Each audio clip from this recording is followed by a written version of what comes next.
ভাই ও বোনেরা, আপনি কি জানেন এমন একটি আমল আছে যা করলে আল্লাহ তাআলা খুব খুশি হন? ভাবুন তো, যিনি আসমান ও জমিন সৃষ্টি করেছেন, যার কৃপায় সূর্য ওঠে আর চাঁদ জ্বলে, সেই আল্লাহ খুশি হচ্ছে কেন? কার জন্য?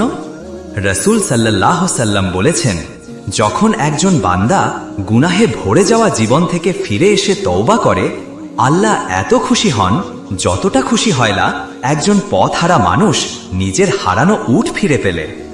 অর্থাৎ একজন গুনাহগার বান্দা যখন কেঁদে বলে, ইয়া আল্লাহ, আমি আর করব না, সেই কান্নার শব্দে আকাশ কেঁপে ওঠে আর আল্লাহ বলেন, দেখো আমার বান্দা গুনাহ করে আমার কাছেই ফিরে এলো, আমি তাকে ক্ষমা করলাম। আমরা মানুষ, ভুল হবেই, কিন্তু সবচেয়ে বড় ভুল হলো ভুল করে আল্লাহর দিকে না ফেরা।